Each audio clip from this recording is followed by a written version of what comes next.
கர்த்தருடைய பரிசுத்த நாமத்துக்கு மகிமை உண்டாவதாக. Glory be to the holy name of the Lord.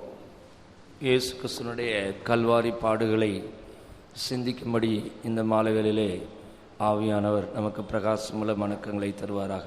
Let the Spirit of the Lord give eyes of enlightenment that we may meditate upon the sufferings of the Lord Jesus Christ on the cross of Calvary. கல்வாரியில் இயேசு சந்தித்த பாடுகள், அவர் அடைந்த கொடூரமான அந்த மரணம், இவைகளெல்லாம் சிந்திப்பதற்கு நாம் சாதாரண மனுஷிக இந்த ஞானத்தை கொண்டு அதை புரிந்து கொள்ள முடியாது, விளங்கிக் கொள்ள முடியாது. With an ordinary human wisdom or knowledge, we cannot understand the great sufferings which the Lord endured upon the cross of Calvary.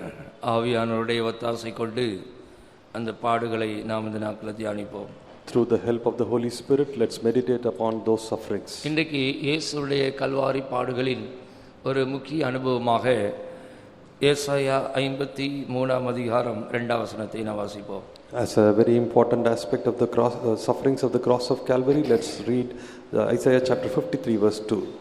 இளங்கிளையைப் போலவும் வறண்ட நிலத்திலிருந்து துளிர்க்கிற வேரைப் போலவும் அவனுக்கு முன்பாக எழும்புகிறார். அவருக்கு அழகும் இல்லை, சௌந்தரியமும் இல்லை. அவரை பார்க்கும்போது நாம் அவரை விரும்பத்தக்க ரூபம் அவருக்கு இல்லாதிருந்தது. கல்வாரி சிலுவையில் இயேசு நமக்காக அந்த கேடடைந்தார் என்பதை தீர்க்கதரிசி ஏசாயா முன்கூட்டியே தீர்க்க தரிசனமாக தன்னுடைய புஸ்தகத்தில் எழுதியிருக்கிறதை தான் இப்பொழுது நான் வாசிக்க கேட்டோம். We have just heard reading the word of the prophet Isaiah, which he has mentioned that there is no beauty that we should desire concerning the sufferings of the Lord Jesus Christ. அவர் 10,000 பேரிலும் சிறந்தவர், முற்றிலும் அழகுள்ளவர். He is better than 10,000. He is so comely. ஆனால் அவர் இந்த பூமிக்கு வந்து மனுஷ அவதாரம் எடுத்து கல்வாரி சிலுவையில் பாடுகளை சந்தித்த போது அவருக்கு அழகும் இல்லை, சௌந்தரியம் இல்லை. But having come to this world, when he endured the sufferings of the cross of Calvary, there was no comeliness in him.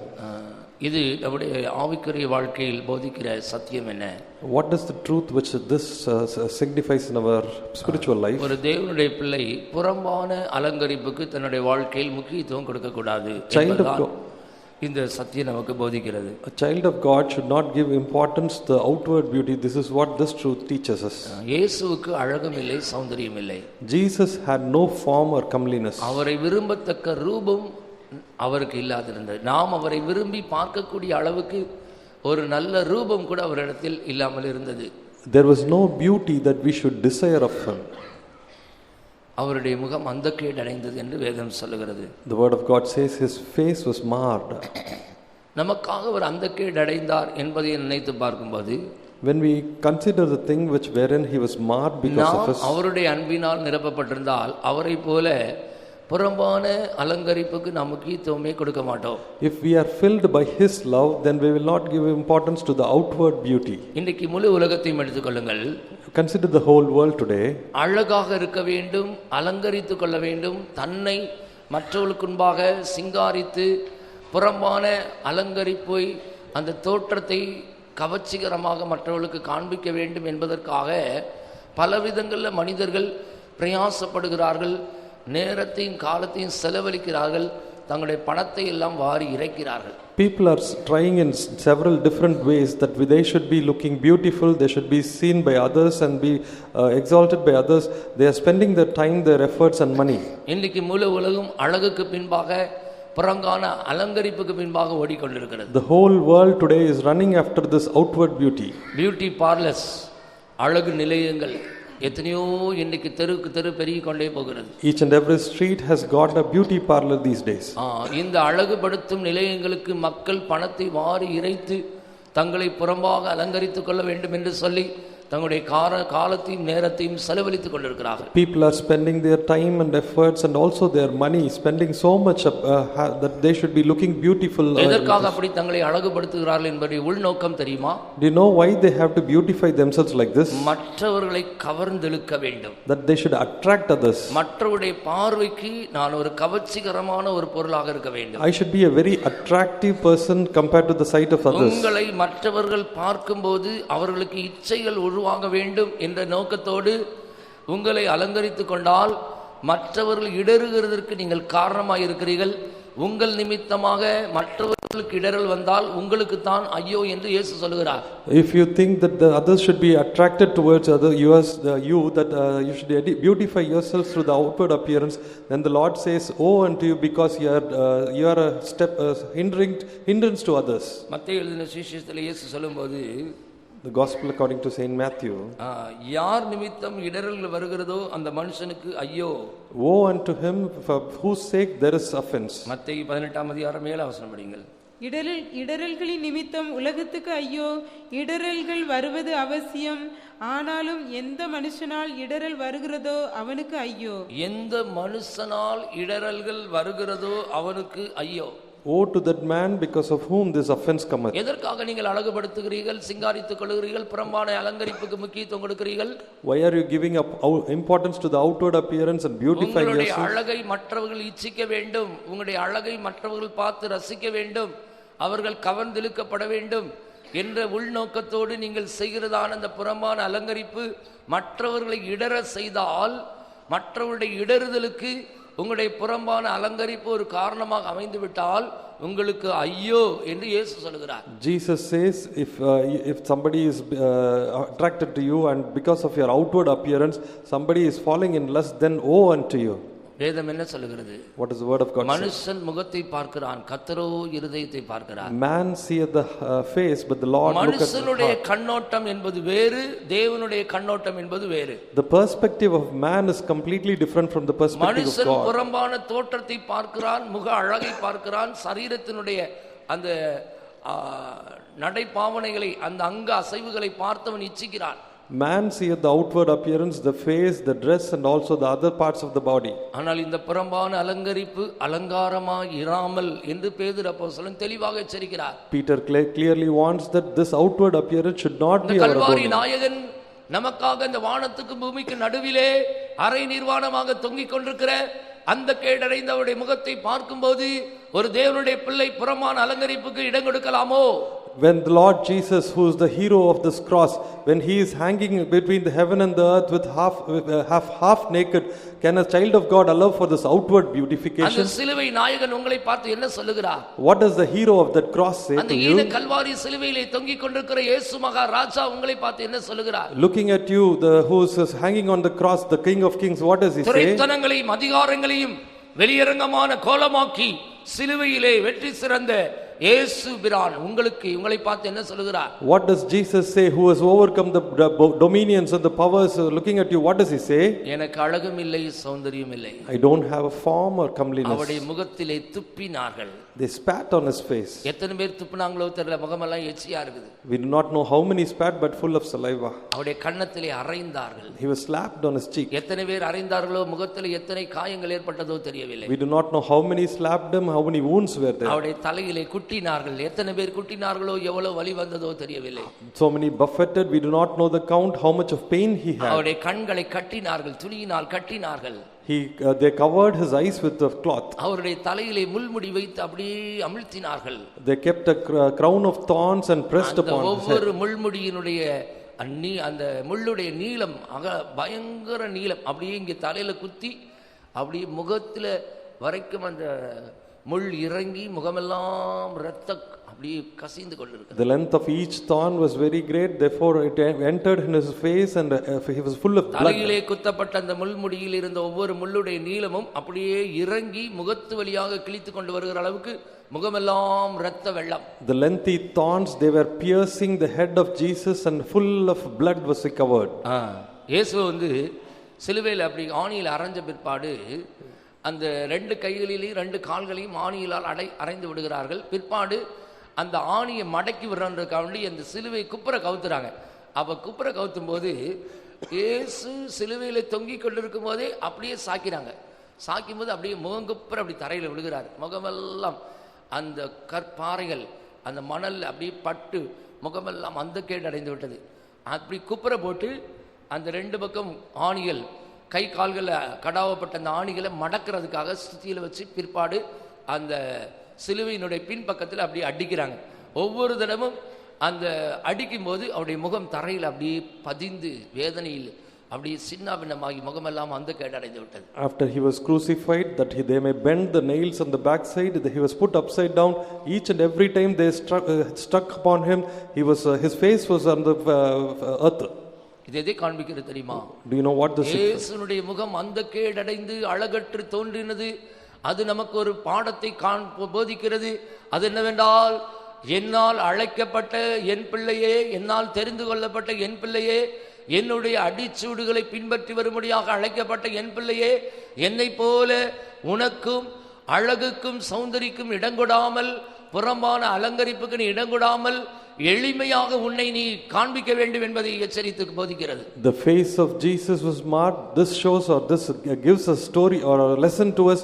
The lesson is, a child who has been called that you may follow him, you have to be very simple, not allowing for your outward beautiness. அந்த இயேசு என்ன சொல்கிறார்? What does Jesus say? சாந்தமும் மனத்தாழ்மையுமா இருக்கிறேன். I am meek and lowly. நான் சாந்தமும் மனத்தாழ்மையுமா இருக்கிறேன். I am meek and lowly. என்னிடத்தில் கற்றுக்கொள்ளுங்கள். Learn of me. என்னுடைய நுகத்தை ஏற்றுக்கொள்ளுங்கள். Take my yoke. அப்பொழுது உங்கள் ஆத்துமாக்களுக்கு இளைப்பாறுதல் கிடைக்கும். Then you will have rest in your soul. இயேசு சாந்தமுள்ளவராக, மனத்தாழ்மையுள்ளவராக, அழகும் சௌந்தரியம் இல்லாதவராக, அந்த கேடடைந்தவராக நமக்கு ஒரு மாதிரியை வைத்து போயிருப்பார் என்றால், அவருடைய அடிச்சோடுகளை பின்பற்றுகிற நமக்கு புறம்பான அலங்கரிப்பு தேவையா?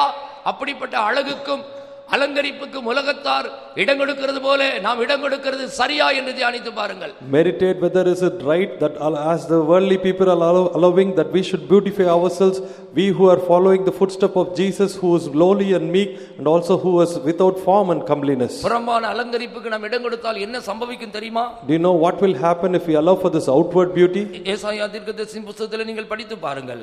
Read the book of Isaiah. என்ன நியாய தீர்ப்பு வரும் என்பதை குறித்து நாம் படிக்கிறோம். We read about the judgment which will come. ஏசாயா தீர்க்கதரிசி புத்தகம் 5ஆம் அதிகாரம் 14ஆம் வசனம் படிங்கள். Isaiah 5th chapter 14th verse. அதிநிமித்தம் பாதாளம் தன்னை விரிவாக்கி, அதிநிமித்தம் பாதாளம் தன்னை விரிவாக்கி, தன் வாயை ஆவென்று மட்டில்லாமல் தன் திறந்தது. வாயை ஆவென்று மட்டில்லாமல் திறந்து கொண்டிருக்கிறது. பாதாளம் தன்னுடைய வாயை ஆவென்று மட்டில்லாமல் திறந்து கொண்டிருக்கிறது. யாரை விழுங்குவதற்காக? To consume whom? யாரை விழுங்குவதற்காக? To whom? படிங்கள். அவர்கள் மகிமையும், அவர்கள் மகிமையும், அவர்கள் திரள் கூட்டமும், அவர்கள் திரள் கூட்டமும், அவர்கள் ஆடம்பரமும், அவர்கள் ஆடம்பரமும், அவர்களில் களிகூறுகிறவர்கள், அவர்களில் களிகூறுகிறவர்களும் அதற்குள் இறங்கி போவார்கள். அதற்குள் இறங்கி போவார்கள். பாதாளம் யாரை விழுங்க போகிறது தெரியுமா? Do you know whom the hell is going to consume? ஆடம்பரமாய் ஜீவிக்கிறவர்கள், Those who are living in pomp, சுகபோகமாய் ஜீவிக்கிறவர்கள், those who are living in luxury, தங்களுடைய மகிமை பிரஸ்தாபத்தை மற்றவர்களுக்கு காண்பிக்க விரும்புகிறவர்கள், those who want to show their glory, அந்த சுகபோகமான ஆடம்பர வாழ்க்கையிலே களிகூர்ந்து மகிழுகிறவர்கள், those who are rejoicing in their pomp and their pleasure. இப்படிப்பட்டதான புறமான அலங்கரிப்புக்கு முக்கியத்துவம் கொடுக்கிறவர்கள் எல்லாரும் பாதாளத்தில் போய் இறங்க போகிறார்கள். Those who give importance to the outward beauty, they are going to enter or descend to the hell. உள்ளான அலங்கரிப்புக்கு முக்கியத்துவம் கொடுத்து எளிமையும் சிறுமையுமாய் இருக்கிறவர்களோ பரலோக ராஜ்யத்தை போய் நிரப்ப போகிறார்கள். Those who are going to give importance to the inward beauty, those who are simple and meek, they are going to enter the heaven. மலை பிரசங்கத்தில் இயேசு வாயை திறந்து சொன்ன முதல் வசனம் என்ன தெரியுமா? Do you know the first word which the Lord said in the Sermon on the Mount? இயேசுவுடைய மலை பிரசங்கம் மத்தேயு 5ஆம் அதிகாரம் விசேஷமாக இந்த பைபிள்ல சொல்லப்பட்ட ஒரு விசேஷமான அதிகாரம். The Sermon on the Mount is a very important thing about the life of Jesus. மத்தேயு 5ஆம் அதிகாரத்தை நீங்க வீட்ல போய் வாசித்துக் கொள்ளுங்கள். Read the 5th chapter of Matthew. அதிலே अनेक முறை அவர் பாக்கியவான்கள் என்று சொல்கிறார். Many times he has said blessed. கிட்டத்தட்ட ஒரு 9 முறை பாக்கியவான்கள் என்று சொல்லப்பட்டிருக்கிறது. About 9 times he mentions blessed. ஆவியில் எளிமையுள்ளவர்கள் பாக்கியவான்கள், who are in spirit are blessed. பாக்கியவான்கள், those who are sorrow, பாக்கியவான்கள், those who are meek are blessed. நீதியின் பசிதாகமுள்ளவர்கள் பாக்கியவான்கள், those who are thirsting after righteousness, பாக்கியவான்கள், those who have mercy, இருதயத்தில் சுத்தமுள்ளவர்கள் பாக்கியவான்கள், those who are pure in heart, சமாதானமானவர்கள் பாக்கியவான்கள், peacemakers, நீதி நிமித்தம் துன்பப்படுகள் பாக்கியவான்கள், those who suffer for the righteousness sake. பலவித தீமையான மொழிகளை உங்கள் பேர் பொய்யாய் சொல்வார்களானால் பாக்கியவான்கள். If they accuse you so many words, then you will be blessed. 9 முறை பாக்கியவான்கள் என்று சொல்லி இருக்கிறது. 9 times it is mentioned அதுல blessed. முதல் பாக்கியவான்கள் யார் தெரியுமா? You know who the first blessed is? அதுல முதலாவது சொல்லப்பட்ட பாக்கியவான்கள் இயேசு வாயை திறந்து மலை பிரசங்கத்தில் சொன்ன முதல் கூட்டத்தார் யார்? The first group which the Lord uttered, open his mouth. Blessed are the poor in spirit. ஆவியில் ஏழையாய் இருக்கிறவர்கள், எளிமையாய் இருக்கிறவர்கள். Blessed are the poor in spirit. அவர்கள் ஆவியிலே எளிமையாய் இருக்கிறார்கள். ஆவியிலேனா இந்த மனதிலே கூட எளிமையா இருக்கிறார்கள். அப்ப தோற்றத்திலே எவ்வளவு எளிமையா இருக்க வேண்டும்? Even in their mind they are poor, then how about the outward appearance? Blessed are the poor in spirit. அவருடைய ஆவி ஆவியினா இந்த சிந்தனை மண்டலம், ஆவியினுடைய இருப்பிடம் நம்முடைய மனது. habitation of spirit is of mind. இந்த மனதிலே எளிமையா இருந்தால் தான் பரலோக ராஜ்யத்துக்கு போக முடியும். Only when we are simple, poor in the spirit, then we can enter into the kingdom of God. இருதயத்திலே எவ்வளவு எளிமையா இருக்க வேண்டும், சரீரத்திலே எவ்வளவு எளிமையா இருக்க வேண்டும். If it be so, how much we have to humble in the heart and the outward appearance. விசுவாசிகள் இன்னைக்கு புறம்பான அலங்கரிப்புக்கு முக்கியத்துவம் கொடுத்திருக்கிறீர்கள்.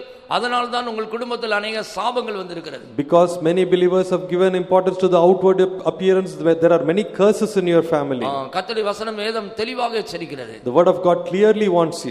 இன்றைக்கு நாம் தீர்மானம் பண்ண வேண்டும், ஆண்டவரே உலகத்தாரை போல நான் புறம்பான அலங்கரிப்புக்கு முக்கியத்துவம் கொடுக்க மாட்டேன். Today we have to make a determination saying, Lord, I will not give importance to the outward appearance. உலக பிரகாரமான மக்களை போல என்னை நான் மற்றவர்களுக்கு காண்பித்துக் கொள்ளும்படியாக என்னுடைய முக தோற்றத்தையோ என்னுடைய சரீரத்தினுடைய புறம்பான தோற்றத்தையோ என்னுடைய ஆடை அலங்காரத்தினாலேயோ மற்றவர்கள் இடர பண்ணும்படியாக கவர்ந்து இழுக்கும்படியாக நான் எந்த ஒரு காரியத்தையும் செய்ய மாட்டேன் என்று தீர்மானம் பண்ணினால் சிலுவை நாயகருடைய அந்த பாதையின் அடிச்சுவடுகளை நீ பின்பற்றி போகிறாய்.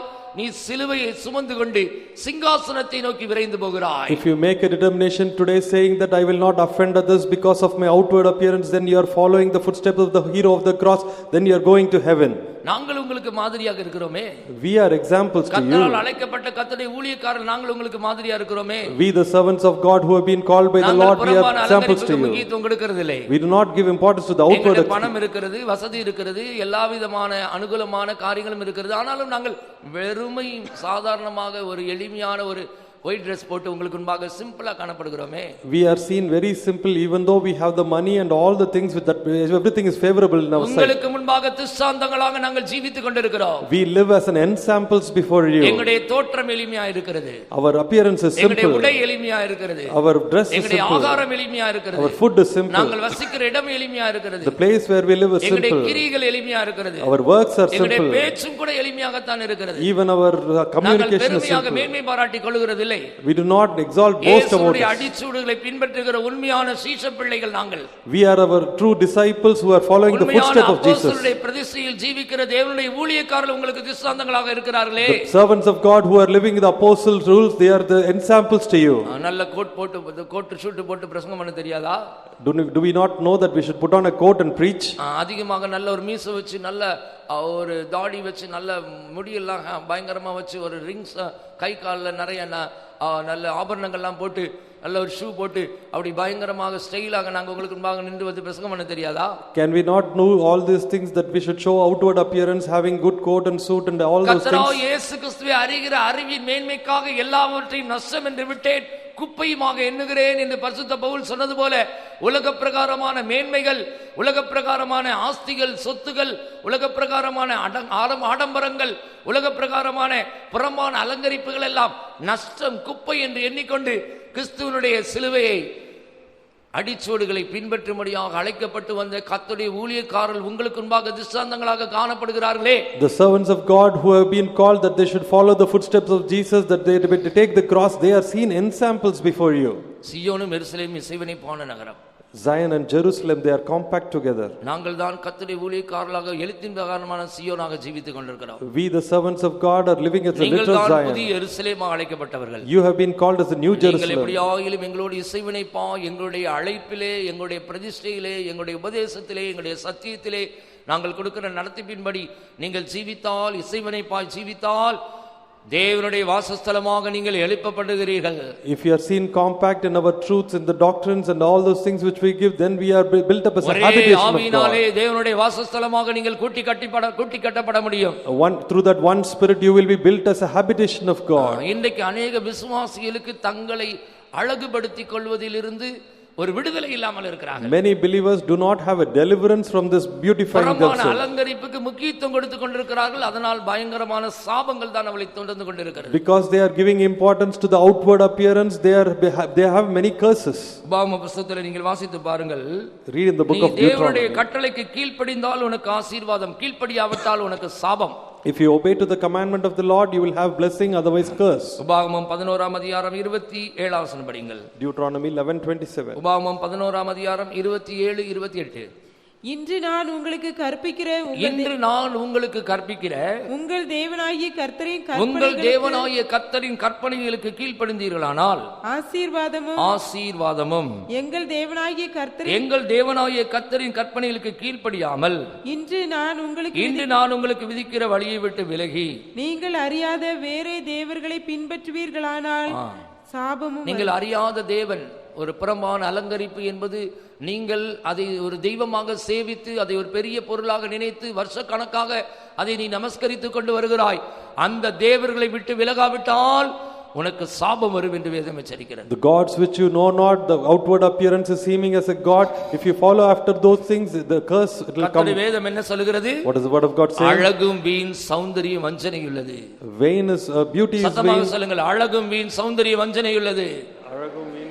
நீதிமொழிகள் 31ஆம் அதிகாரத்தில் படிக்கிறோம், அழகு வீண் என்று சொல்லி இருக்கிறது. Beauty is vain, it is mentioned in Proverbs 31. 31:30 சௌந்தரியம் வஞ்சனை உள்ளது, அழகும் வீண், கர்த்தருக்கு பயப்படுகிற. சௌந்தரியம் வஞ்சனை உள்ளது, அழகு வீண். Favor is deceitful, beauty is vain. Favor is deceitful, beauty is vain. அழகு வீண், beauty is vain. யோனா 2ஆம் அதிகாரம் 8ஆம் வசனத்தில் அந்த வீணான மாயையை பற்றிக் கொள்ளுதல் தங்களுக்கு வரும் கிருபையை போக்கடிக்கிறார்கள். நீ அந்த வீணான மாயையை அந்த அழகை பின்பற்றி போகிறாயா, உனக்கு வருகிற கிருபையை நீ போக்கடிக்கிறாய். If you are following this vain things, then you are going to despise the grace. இப்பொழுது நான் ஒரு கேள்வி கேட்க போகிறேன். I want to ask a question. சரியாக நீங்கள் பதில் சொல்ல வேண்டும். You have to give a good answer. பெண்கள் இன்றைக்கு உலகத்தில் எதை அழகாக நினைக்கிறார்கள்? ஆண்கள் இன்றைக்கு உலகத்தில் எதை அழகாக நினைக்கிறார்கள்? ஒரே வார்த்தையில் பதில் சொல்ல வேண்டும். பெண்களுக்கு அழகு என்று அவர்கள் எதை நினைக்கிறார்கள்? டக்குன்னு சொல்லுங்க. நகை போடுதல், கரெக்ட் ஆன்சர். ஆண்களுக்கு எது மிகவும் அழகாக நினைக்கிறார்கள்? மீசை.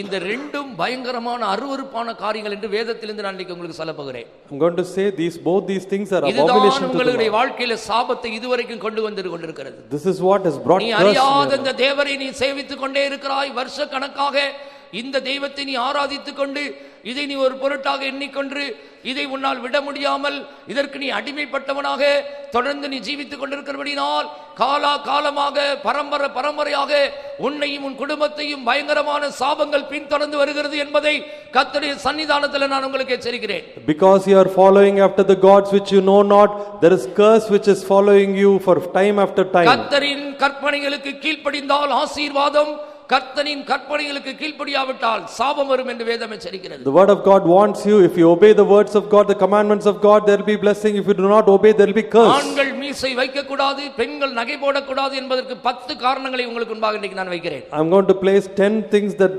men should not have mustache or ladies should not.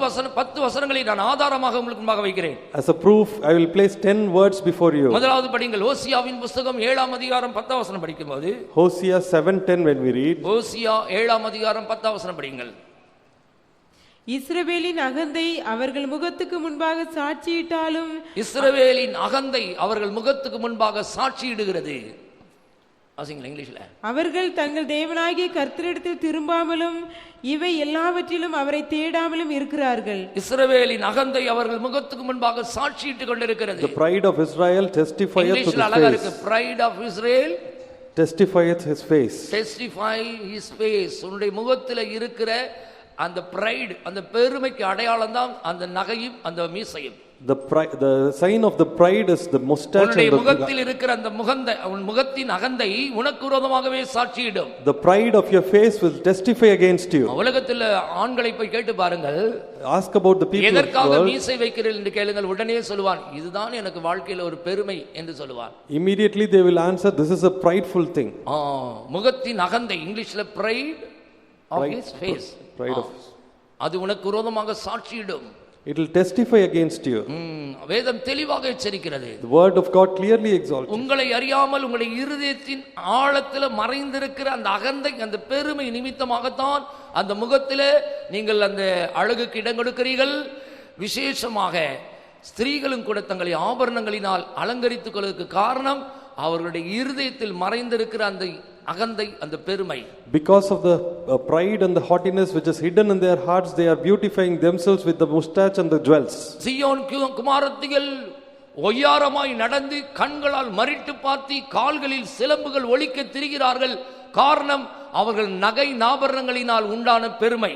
Because of the pride, the daughters of Zion, they are having this pride. ஏசாயா தீர்க்கதரிசியின் புத்தகத்தில் நீங்கள் அதை குறித்து வாசித்து பாருங்கள்.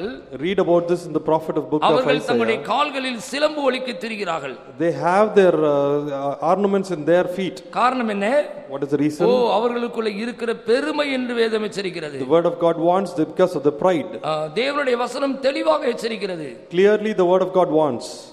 முதலாவது, தேவனுடைய பிள்ளைகள் நன்றாக விளங்கிக் கொள்ளுங்கள். உங்களுடைய முகத்தின் அகந்தை உங்களுக்கு விரோதமாக சாட்சியிட்டுக் கொண்டிருக்கிறது. நீங்கள் இன்னும் கர்த்தரிடத்தில் திரும்பாமல் போவீர்களானால் அது பயங்கர சாபம் உண்டாகும். ஏனென்றால் பெருமையுள்ளவர்களுக்கு தேவன் எதிர்த்து நிற்கிறார். The pride of the face, it's testifying against you. இரண்டாவது வேதவசனம் சொல்கிறேன். 1 பேதுருவின் புத்தகம் 3ஆம் அதிகாரம் 3ஆம் வசனம் படித்து பாருங்கள். 1 Peter 3rd chapter 3rd verse. புறம்பான அலங்கரிப்பு உங்களுக்கு அலங்காரமாய் இராமல். Let not the outward beauty be a beauty. 1 பேதுரு 3ஆம் அதிகாரம் 3ஆம் வசனம் படிங்கள். மயிரை பின்னி பொன்னாபரணங்களை அணிந்து உயர்ந்த வஸ்திரங்களை உடுத்திக் கொள்ளுதலாகிய புறம்பான அலங்கரிப்பு உங்களுக்கு அலங்காரமாய். புறம்பான அலங்கரிப்பு எதற்காக நீங்கள் அதை செய்கிறீர்கள்? புறம்பாக உங்களை அலங்கரித்து காண்பிக்க வேண்டும் என்பதற்காக செய்கிறீர்கள். Because you want to show yourself as an outward appearance, you are doing this. தெளிவாக சொல்லுகிறது, புறம்பான அலங்கரிப்பு உனக்கு அலங்காரமாய் இருக்க கூடாது. The word of God clearly says your outward appearance, the beautification should not be your things. 2 தீமோத்தேயின் புத்தகம் 1 தீமோத்தேயு 2ஆம் அதிகாரத்தில் வாசிக்கும்போது 1 Timothy 2nd chapter. ஸ்திரீகளும் மயிரை பின்னுதலினாலாவது பொன்னினாலாவது முத்துக்களினாலாவது வெளியேறப்பட்ட வஸ்திரத்தினாலாவது தங்களை அலங்கரியாமல். புறம்பான அலங்கரிப்புக்கு இடம் கொடுக்கிற ஸ்திரீகள் நன்றாக கவனியுங்கள், உயர்ந்த வஸ்திரம் கூட போடக்கூடாதாம். விலை உயர்ந்த வஸ்திரத்தினால கூட உன்னை அலங்கரிக்க கூடாது. Should not adorn even with the costly apparel. ஸ்திரீகளுக்கு வேதம் எவ்வளவு தெளிவாக சொல்கிறது பாருங்கள். See how clearly the word of God says. விலை உயர்ந்த வஸ்திரமே போடக்கூடாதுன்னா நகைகளினால முத்துக்களினால அலங்கரிக்கலாமா? Can we adorn ourselves with jewelry and the pearls? தகுதியான வஸ்திரத்தினாலும். Worthy garments.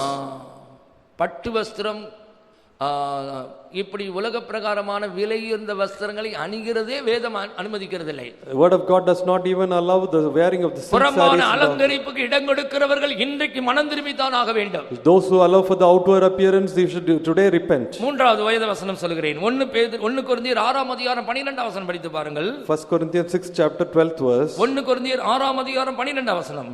எல்லாவற்றையும் அனுபவிக்க எனக்கு அதிகாரம் உண்டு, ஆகிலும் எல்லாம் தகுதியாயிராது. மூன்றாவது, எல்லாவற்றையும் உனக்கு அனுபவிக்க அதிகாரம் உண்டு, ஆனால் உனக்கு அது தகுதியாயிராது. All things are lawful, but not everything is expedient. உங்களுக்கு எல்லாத்தையும் அனுபவிக்கிறதுக்கு ஆண்டவர் சுயாதீனம் தந்திருக்கிறார். The Lord has given the liberty to enjoy everything. ஆனால் அது உனக்கு தகுதி இல்லை. But that is not expedient for you. உலகத்தார் மீசை வச்சிட்டு போட்டும், அவங்க தாடி வச்சிட்டு போட்டும், ஹிப்பி வச்சிட்டு போட்டும், நகை போட்டுட்டு போட்டும், அவங்க பியூட்டி பார்லருக்கு போட்டும், அது அவங்களுக்கு தகுதி. Worldly people, everything it is worthy for them. நீ பெந்தேகோஸ்தே விசுவாசி. You are a Pentecostal believer. நீ ஆவிக்குரியவன் என்று அழைக்கப்பட்டவன். You have been called as a spiritual. கர்த்தருடைய இரத்தத்தால் விலைக்கிரயத்துக் கொள்ளப்பட்டவன். You have been redeemed by the blood of the Lord சரீரம் Jesus. தேவனுடைய ஆலயம். Your body is the temple of அவருக்கு God. தான் சொந்தம். You belong to him. அவர் உன்னை சொந்த ஜனமாய் தனக்கென்று மீட்டுக் கொண்டார். He has redeemed you as his own people. அவர் பரிசுத்தாவின் முத்திரையை உன் மேல போட்டிருக்கிறார். He has sealed you with the Holy Spirit. உனக்கு சொந்தம் கிடையாது. You do not belong to you. அப்படி என்றால் இது உனக்கு தகுதியா? எல்லாவற்றையும் அனுபவிக்க உனக்கு அதிகாரம் உண்டு, ஆனால் எல்லாம் எனக்கு, பரிசுத்த பவுல் சொல்கிறார், எல்லாவற்றையும் எனக்கு அனுபவிக்க அதிகாரம் உண்டு, ஆனால் எல்லாம் எனக்கு தகுதியாயிராது. Saint Paul says all things are lawful but not expedient to me. அனுபவிக்கிற காரியம் உனக்கு தகுதியா என்று உன்னுடைய மனசாட்சி கேள்வி கேட்டுப்பார். Those things which you enjoy, you should ask your conscience. இந்த மீசை வச்சிருக்கிறது, இந்த நகை போறது எனக்கு தகுதியா? Is it expedient for me? என்ன வரும்? What is the answer? உண்மையான நீ தேவனுடைய பிள்ளையா இருந்தால் உனக்கு என்ன பதில் வரும்? If you are a true child of God, what will be your answer? தகுதி இல்லை. I am not expedient. எனக்கு இது தகுதி இல்லை. I am not expedient. வாயை திறந்து நீ அப்படிதான் சொல்லுவாய்.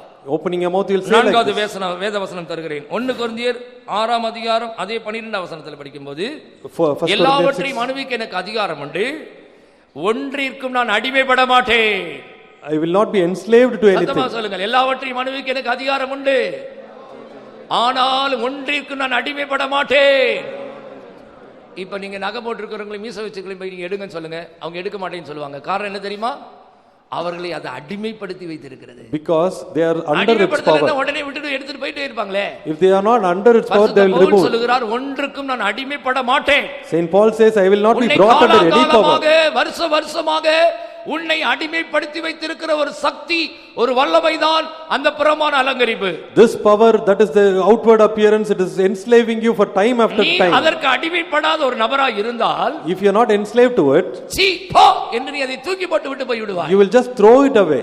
உன்னால் விட முடியவில்லை என்றால் நீ அதற்கு அடிமையாய் இருக்கிறாய். If you are unable to leave, then it means you are slave. ஏதாவது ஒரு காரியத்தை உங்களால் விட முடியவில்லை என்றால், If anything, if you are not able நீங்கள் to leave அதற்கு that, அடிமைப்பட்டிருக்கிறீர்கள். you are enslaved to it. பரிசுத்த பவுல் சொல்கிறார், நான் ஒன்றுக்கும் அடிமைப்பட மாட்டேன். Saint Paul says, I will not be brought under its power. மரியாள் சொல்கிறார், நான் இயேசுவுக்கே, நான் ஆண்டவருக்கே அடிமை.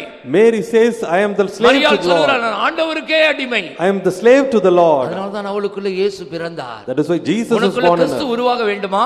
Christ should be உன்னை formed in பார்த்தால் you. கிறிஸ்துவின் சுபாவம் வெளிப்பட வேண்டுமா? Christ's nature should be seen in you. நீ ஒன்றுக்கும் அடிமைப்படக்கூடாது. You should not be enslaved to anything. நீ ஆண்டவருக்கு தான் அடிமையா இருக்க வேண்டும். You should be a slave to the master. நீ அனுபவிக்கிற காரியம் உன்னை அடிமைப்படுத்துகிறதா என்று உன்னுடைய மனசாட்சியை கேள்வி கேட்டு பார். Question your conscience whether you are enslaved to the things which you enjoy. ஆமா, ரொம்ப வருஷமா நான் இதுக்கு அடிமையா இருக்கிறேன் அப்படின்னு உன் மனசாட்சி சொன்னா இன்னைக்கு அதை விட்டுரு. If your conscience says I am enslaved to so many years, then leave it today. கீழ்ப்படிந்தால் ஆசீர்வாதம், நீ கீழ்ப்படியாமல் தொடர்ந்து போய் கொண்டே இருந்தால் அந்த சந்ததியாய் சாபம் உன்னை பின்தொடர்ந்து வரும். If you obey the commandments of the Lord, you will have blessing, otherwise you will have curse following generation after generation. முதலாவது முகத்தின் அகந்தை உனக்கு விரோதமாய் சாட்சியிடுகிறது. ஆயினால் இன்றைக்கே அந்த பெருமையை அகற்றி போட்டு விடு. The pride of your face is testifying, therefore remove the pride. புறம்பான அலங்கரிப்பு அலங்காரமாய் இருக்க கூடாது. ஆயினால் இன்றைக்கே அந்த புறம்பான அலங்கரிப்பு வேண்டாம் என்று ஒதுக்கி விடு. Second, the outward appearance, it should not be your adorning, therefore remove that. மூன்றாவது, அது உனக்கு தகுதி இல்லை. ஏனென்றால் நீ இயேசுவின் இரத்தத்தால் விலைக்கரைத்துக் கொள்ளப்பட்டவன். உன்னுடைய சரீரம் அவருக்கு தான் சொந்தம். தகுதி இல்லை என்று இன்றைக்கு அறிக்கை செய்து விட்டு விடு. Because the blood of the you are being ransomed by the blood of the Lord Jesus, it is not expedient, therefore confess and leave that. நான் அடிமைப்பட மாட்டேன் என்று சொல்லி இன்றைக்கே அதை நீ தீபோ என்று எறிந்து விடு. Fourthly, you should not be enslaved to anything, therefore throw it away. ஐந்தாவது, Fifthly, 1 கொரிந்தியர் புத்தகம் 10ஆம் அதிகாரம் 23ஆம் வசனம் படித்து பாருங்கள். 1 Corinthians 10th chapter 23rd Pavul verse. சொல்கிறார், நான் எல்லாவற்றையும் எனக்கு அனுபவிக்க அதிகாரம் உண்டு, ஆனால் எல்லாம் பக்தி விருத்தியை உண்டாக்காது. All things are lawful, but everything will not be for edification. உனக்கு பக்தி விருத்தி உண்டாக்குறதா என்று ஒரு கேள்வி கேட்டு பார். Question whether it is edifying you. You just ask a question to your conscience that whatever I enjoy or experience, that will edify me or not. You ask a question. If your conscience say yes, you can enjoy. Otherwise, today itself you have to make a right decision to take away that evil thing from you. உங்களுக்கு இது பக்தி விருத்தி உண்டாகிறதா என்று உங்களுடைய மனசாட்சியை கேள்வி கேட்டு பாருங்கள். இன்றைக்கு பதில் வந்து ஆம் என்று சொன்னால் அனுபவிங்கள், அது இல்லவிட்டால் அதை இன்றைக்கே தூக்கி எறிந்து விடுங்கள். ஹalleluya, ஹalleluya. வாசிங்கள் 1 கொரிந்தியர் புத்தகம் 10ஆம் அதிகாரம் 23ஆம் வசனம் படிங்கள். எல்லாவற்றையும் அனுபவிக்க எனக்கு அதிகாரம் உண்டு. ஆகிலும் எல்லா பக்தி விருத்தி எல்லாம், ஆனால் எல்லாம் எனக்கு பக்தி விருத்தி உண்டாக்காது. Do not edify me. நீ அனுபவிக்கிற காரியம் உனக்கு பக்தி விருத்தி உண்டாக்குறதா? The thing which you enjoy, is it edifying நகை you? போட்டுக்கறே, அது உனக்கு பக்தி விருத்தி உண்டாக்குதா? The jewels which you wear, edifying you? உனக்கு பக்தி விருத்தி உண்டாக்குதா? This is edifying you? கையில போட்டுக்க இந்த bracelet உனக்கு பக்தி விருத்தி உண்டாக்குதா? The bracelet what you are wearing, is it edifying you? நீ வச்சிருக்கிறதான இந்த ஹிப்பி உனக்கு பக்தி விருத்தி உண்டாக்குதா? The hippie what you have, is it edifying you? இந்த பெரிய மீச உனக்கு பக்தி விருத்தி The உண்டாக்குதா? big mustache, is it edifying you? பைபிள்ல பக்தி விருத்தி உண்டாக்காத எது உன்னுடைய சரீரத்தில் இருந்தால் உன்னுடைய சரீரம் கர்த்தருடைய வருகையில மறுரூபமாக்கப்பட முடியாது. If you have anything in your body that is not edifying you, your body will not be transfigured. சமாதானத்தின் தேவன் தாமே உங்களை முற்றிலும் பரிசுத்தமாக்குவாராக. The very God of peace sanctify you wholly. ஆவி, ஆத்துமா, சரீரம் முழுவதும் குற்றமற்றதாய் இருக்கும்படி காக்கப்படுவதாக. Your spirit, soul and body be protected blameless. ஆவி, ஆத்துமா, சரீரம் முழுவதும் குற்றமற்றதாய் இருக்கும்படி காக்கப்பட வேண்டும். Your spirit, soul and body be preserved blameless. இந்த சரீரத்திலே புறமான அலங்கரிப்புக்கு நீ இடம் கொடுத்து அது உனக்கு பக்தி விருத்தி உண்டாக்காத ஒரு காரியம் என்று நினைத்தும் நீ தொடர்ந்து வைத்துக் கொண்டிருந்தால் சாபம் வரும் என்று வேதம் எச்சரிக்கிறது. The word of God warns you, if you continue to have the outward appearance, even if it is not edifying, then it will have curse. அடுத்து 6வது வசனம் சொல்கிறேன், வசன ஆதாரம் தருகிறேன். நீதிமொழிகள் 31ஆம் அதிகாரம் 30ஆம் வசனம் படிக்கும்போது 6th one, the Proverbs 31:30. வீண் என்று சொல்லி இருக்கிறது. Beauty is ஏன் நீ vain. அதை வைத்திருக்கிறாய்? Why are you having அதை that? நீ அழகு என்று நினைத்ததனால தான் வைத்திருக்கிறாய். Because you consider that as a beauty, you have it. 31:30. சௌந்தரியம் வஞ்சனை உள்ளது, அழகும் வீண். அழகு வீண். வீணான மாயையை பற்றிக் கொள்ளுகிறவர்கள் தங்களுக்கு ஒரு கிருபையை போக்கடிக்கிறார்கள். Those who follow after the vain vanities, யோனா 2ஆம் அதிகாரம் 8ஆம் வசனம் படிக்கும்போது Jonah 2nd chapter 8 யாரெல்லாம் இந்த verse, வீணான மாயையை தொடர்ந்து வைத்துக் கொண்டிருக்கிறீர்களோ, those who continue to have following the vain vanities. யோனா 2ஆம் அதிகாரம் 8ஆம் வசனம். பொய்யான மாயை பற்றி கொள்கிறவர்கள் தங்களுக்கு வரும் கிருபையை இந்த போக்கடிக்கிறார்கள். பொய்யான மாயை, இந்த வீணான மாயை யார் பற்றி கொள்கிறார்களோ அவர்கள் தங்களுக்கு ஒரு கிருபையை போக்கடிக்கிறார்கள். Those who are having this lying vanities, they are having the grace to be out of there. இது ஒரு மாயை, This is a vain thing. இது ஒரு பொய்யான மாயை. Lying vanity. இந்த அழகு என்பது மாயை என்று வேதம் சொல்லுகிறது. Beauty is vain, the word of God வீணான says. மாயை, பொய்யான மாயை பற்றிக்கொண்டே இருந்தால் உனக்கு ஒரு கிருபை எல்லாம் போய்க்கொண்டே இருக்கும். If you follow after these lying vanities, all your grace will be lost. வேதம் சொல்லுகிறது அழகு வீண் என்று சொல்லி இருக்கிறது. Beauty is vain, the word of God அந்த says. வீணான மாயை நீ பின்பற்றினால் If you follow the vain உனக்கு things, வருகிற கிருபை எல்லாம் போய்க்கொண்டே இருக்கும். all your grace will be lost. ஒரு பேரல் நிறைய நல்ல தண்ணி பிடிச்சு வச்சுட்டு Having a barrel full of water, நீங்க கொஞ்ச நேரம் கழிச்சு அதுல ஒரு சின்ன ஓட்டை இருந்துச்சுன்னு பாருங்க, அந்த அவ்வளவு தண்ணி போயிடும். if you make a small hole, அது then போலதான் நீங்க தேவ சமூகத்துல வர்றீங்க, ஜெபம் பண்றீங்க, பைபிள் படிக்கிறீங்க, ஆவியில நின்றீங்க, அந்நிய பாஷை பேசுறீங்க, காணிக்கை கொடுக்குறீங்க, தசமம் கொடுக்குறீங்க, கர்த்தருக்காக பாடுபடுறீங்க, வேலை செய்றீங்க, நைட்டு மகளுமா கர்த்தருக்காகவே ஜீவிக்கிறீங்க. ஆனா அந்த பேரல்ல ஒரு சின்ன ஓட்டை இருக்குது. அது என்னது? அழகு வீண். அந்த வீணான மாயை என்ற அந்த ஓட்டை அடைக்கலைனா உனக்கு வருகிற ஆசீர்வாதம், கிருபை, நன்மை, தாளந்துகள், வரங்கள், எல்லா பரலோகத்தின் ஈவுகளும் அப்படியே இந்த ஓட்ட வழியே போயிட்டே இருக்கும். ஓட்டப்பானையில போட்டா எல்லாம் ஒழுகுற மாதிரி ஒளி போயிடும். it will be, all things will be lost, even if you are to spend much time in the presence of God. தேவ சமூகத்தில் தாழ்த்துங்கள், வசனத்துக்கு முன்பாக நடுங்குங்கள். Fear, tremble before the word of God. எல்லாவற்றையும் அனுபவிக்க எனக்கு அதிகாரம் உண்டு. All things are lawful. உலகத்துல இன்னைக்கு ஒரு செய்தி, ஒரு ஆளு மீச வச்சு கீழே 7 அடி நீளத்துக்கு வளர்த்திருக்கிறாரு. அது பெருமையாக பேப்பர்ல போட்டு வாசித்துக் கொண்டிருக்கிறார்கள்.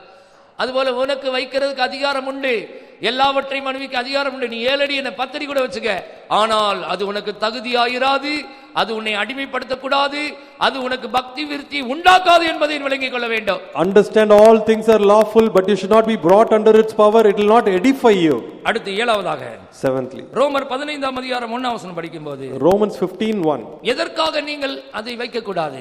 Why you should not have that? வாசிங்கள் 15ஆம் அதிகாரம் 1ஆம் வசனம் படிங்கள். அன்றியும் பலமுள்ளவர்களாகிய பலமுள்ளவர்களாகி நாமோ நமக்கே பிரியமாய் நடவாமல், நமக்கே நாம் பிரியமாய் நடவாமல், நமக்கே நாம் பிரியமாய் நடக்கிறதுனால தான் நாம் அதை வைக்கிறோம். Because we please ourselves, we have that. We want to please ourselves, that's why we are keeping all such things. நம்மை நாமே நமக்கே நாம் பிரியமாய் நடக்க விரும்புகிறோம். we want to please ourselves. நமக்கே நாம் பிரியமாய் நடக்கிறபடியால் தான் நாம் அப்படி செய்கிறோம். Because we want to please ourselves, we do கர்த்தருக்கு that. பிரியமானது என்னது என்று சோதித்து பாருங்கள். Consider what is good for Lord. கர்த்தருடைய பார்வையில் இது பிரியமாய் இருக்கிறதா? Is it pleasing the Lord in the sight of God? யோசித்து பார். உனக்கே நீ பிரியமாய் நடக்கிறபடியால் தான் நீ அலங்கரித்துக் கொண்டிருக்கிறாய், உன்னுடைய சுய வழியில போய் கொண்டிருக்கிறார். அது உனக்கு தவறு என்று தெரிகிறதில்லை. Because you want to please yourselves, you are not understanding that it is a mistake. உனக்கே நீ பிரியமாய் நடக்கிறபடியால் தான் உன்னால் அதை விட்டு வெளியில வரவும் முடியவில்லை. You are unable to come out of it because you want to please yourself. கிறிஸ்துவும் தமக்கே பிரியமாய் நடவாமல், Christ did not please இயேசு himself. தனக்கே பிரியமாய் நடக்கவில்லை. Jesus did not have pleased நீ himself. அதுபோல உனக்கே நீ பிரியமாய் நடவாமல் இருந்தால் இன்றைக்கே இந்த புறம்பான அலங்கரிப்பை நீ சீபோ என்று தூக்கி விட்டு விடுவாய். If you are not pleasing yourself right now, today you will throw this away. அடுத்து ரோமர் 15ஆம் அதிகாரம் 1ஆம் வசனம் படிக்கும்போது Romans 15:1. இது எத்தனை வசனம்? எத்தனை காரியம்? 7. 7வது காரியம், 7வது காரணம். ரோமர் 15:1 படிங்கள். லூக்கா 16:15 படிங்கள். லூக்கா 16ஆம் அதிகாரம் 15ஆம் வசனம் படிங்கள். Luke 16:15. அவர்களை நோக்கி, நீங்கள் மனுஷர் முன்பாக உங்களை நீதிமான்களாக காட்டுகிறீர்கள், தேவனோ உங்கள் இருதயங்களை அறிந்திருக்கிறார். மனுஷருக்குள்ளே மேன்மையாக எண்ணப்படுகிறது தேவனுக்கு முன்பாக அருவருப்பாய் இருக்கிறது. எல்லாரும் தயவு செய்து இந்த வசனத்தை சொல்லுங்க. மனுஷருக்குள்ளே மேன்மையாக எண்ணப்படுகிறது தேவனுக்கு முன்பாக அருவருப்பாய் இருக்கிறது. மனுஷங்க எதை மேன்மையா நினைக்கிறாங்க? What is men esteeming? சொல்லுங்க, எதை மேன்மையா நினைக்கிறாங்க? நகை போட்டிருந்தா மேன்மையா நினைக்கிறாங்க. If they have jewels, then it is a great thing. Hair style வச்சு நல்ல மேக்கப் பண்ணி நல்ல ஒரு மீச வச்சு நல்ல ட்ரிம்மா ட்ரெஸ் பண்ணி இந்த மேன்மையை நினைக்கிறாங்க. If they have a good makeup, if they have a good hairstyle, then they are thinking it's esteemed. ஆனால் வேதம் என்ன சொல்கிறது? But what is the word of God? மனுஷருக்குள்ளே மேன்மையா எண்ணப்படுகிறது That which is highly esteemed among men, தேவனுக்கு முன்பாக அருவருப்பாய் இருக்கிறது. it's abomination before God. மனுஷங்க ஒருவேளை அதை மேன்மையா நினைக்கலாம். Maybe men think that they are மனுஷன் esteemed. முகத்தை பார்க்கிறார், Men sees the word, கர்த்தரோ இருதயத்தை பார்க்கிறார். but the Lord sees the heart. நீங்க நினைச்சிட்டீங்க மனுஷங்க அதை மேன்மையா நினைக்கிறாங்கன்னு. You think the men are considering highly esteemed. சில என்ன சொல்லுவாங்க தெரியுமா? பிரதர், இப்படிலாம் இருந்தாதான் பிரதர் கொஞ்சமாவது மனுஷங்க என்னை மதிப்பாங்க, ரெஸ்பெக்ட் பண்ணுவாங்க, என்னை ஹானர் பண்ணுவாங்க, வேலை பார்க்குற இடத்துல ஒரு மதிப்பு இருக்கும். சும்மா மீசை இசையெல்லாம் எல்லாம் போனால் பொண்டுக்கு பையன் சொல்லுவாங்க, பயங்கரமாக கேவலமாக பேசுவாங்க. வேதம் சொல்லுகிறது, என் நாமத்து நிமித்தம் நீங்கள் சகல ஜனத்தாராலும் பகைக்கப்படுவீர்கள், மனுஷருக்கும் தூதருக்கும்பாக நீங்கள் வேடிக்கையாக்கப்படுவீர்கள், எல்லாராலும் துடைத்து போடுகிற அழுக்கை போலவும் ஆவீர்கள். ஆனால் இந்த சிலுவை பற்றிய உபதேசம்தான் உனக்கு தேவ பலனாயிருக்கிறது. கெட்டு போவர்களுக்கு இந்த சிலுவை பற்றிய உபதேசம் பைத்தியமாயிருக்கிறது. ரட்சிக்கப்படுகிற உனக்கோ இந்த சிலுவை பற்றிய உபதேசம் தேவ பலனாயிருக்கிறது. அல்லேலூயா, அல்லேலூயா. உலகத்தாருடைய பார்வையில, அவருடைய கண்ணோட்டத்தில் அது வேற, தேவனுடைய பார்வையில இந்த பைபிள் கண்ணோட்டத்தில் அது வேற.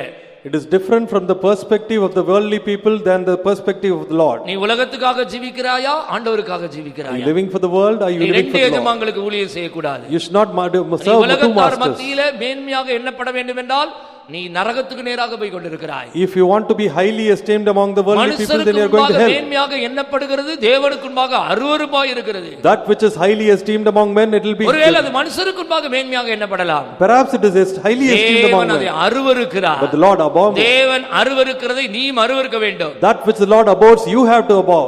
தேவன் 6 காரியங்களை வெறுக்கிறார், 7 அவருக்கு அருவருப்பானவைகள். 6 things the Lord abhors, 7 things are abomination to him. நீதிமொழிகள் 6ஆம் அதிகாரத்தில் அதை குறித்து படிக்கிறோம். We read about this in 6 Proverbs. காரியங்களை கர்த்தர் வெறுக்கிறார். The Lord hates 6 ஒன்று things. மேட்டிமையான கண், இரண்டாவது பொய் நாவு, lying tongue, மூன்றாவது குற்றமற்றவருடைய இரத்தம் சிந்தும் கை, the hand, நான்காவது துராலோசனை பிணைக்கும் இருதயம், ஐந்தாவது தீங்கு செய்ய விரைந்தோடும் கால், ஆறாவது அபத்தம் பேசும் பொய்சாட்சி, ஏழாவது சகோதரருக்குள்ளே விரோதத்தை உண்டு பண்ணுதல். 7 காரியங்கள் கர்த்தருக்கு அருவருப்பான காரியங்கள்.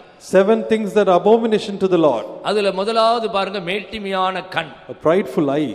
இந்த கண்ணுக்கு கீழே தான் இந்த மீசை இருக்குது.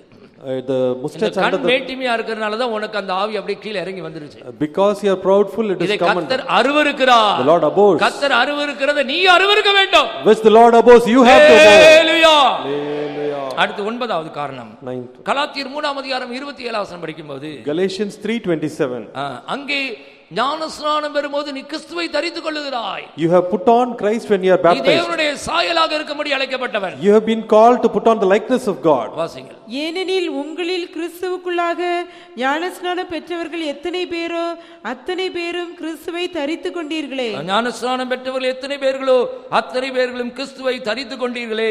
For as many of you has put on baptized, you have put on Christ. யாரெல்லாம் நீங்கள் ஞானஸ்நானம் பெற்றிருக்கிறீர்களோ அப்பொழுதே நீங்கள் கிறிஸ்துவை தரித்துக் கொண்டிருக்கிறீர்கள். Those who have taken baptism, you have put on Christ. கிறிஸ்துவை தரித்துக் கொண்டவருடைய முகத்திலே கிறிஸ்துவின் தோற்றம் தான் இருக்க வேண்டும். Those who put on Christ, they should have the form likeness of Jesus. ஒரு தேவனுடைய பிள்ளையினுடைய முகத்திலே கிறிஸ்துவை தரித்துக் கொண்டவள் என்றால் அவருடைய தோற்றம், அவருடைய முகம், அவருடைய செயல்பாடுகள், அவருடைய கிரியைகள், அவருடைய பேச்சுக்கள், நடவடிக்கைகள் எல்லாம் கிறிஸ்துவை வெளிப்படுத்துகிறதா இருக்க வேண்டும். If a child of God has put on Christ, everything, their conversation, their walking, their everything should be seeing Christ. பயங்கரமா ஹேர் ஸ்டைல் வச்சு, பயங்கரமா ஒரு தாடி வச்சு, பயங்கரமா ஒரு மீசை வச்சு, அப்படியே உங்களுடைய தோற்றத்தை பார்த்தாலே பயங்கரமா எல்லாரும் பயப்படத்தக்க விதமாக நீ இருந்தால் நீ கிறிஸ்துவின் சாயலை எப்படி வெளிப்படுத்துகிறாய், கிறிஸ்துவை நீ எப்படி தரித்திருக்கிறீர் என்று சொல்ல முடியும். If you have a terrible appearance, outward appearance, how can you claim that I am put on the natures of Christ? கண்ணாடிக்கு முன்னாடி நின்னு பாருங்க, உங்களை பார்த்தா உங்களுக்கே பயமா இருக்கும். Stand before the mirror, you will be afraid of இதுதான் you. கிறிஸ்துவின் சுபாவத்தை வெளிப்படுத்துகிறதா?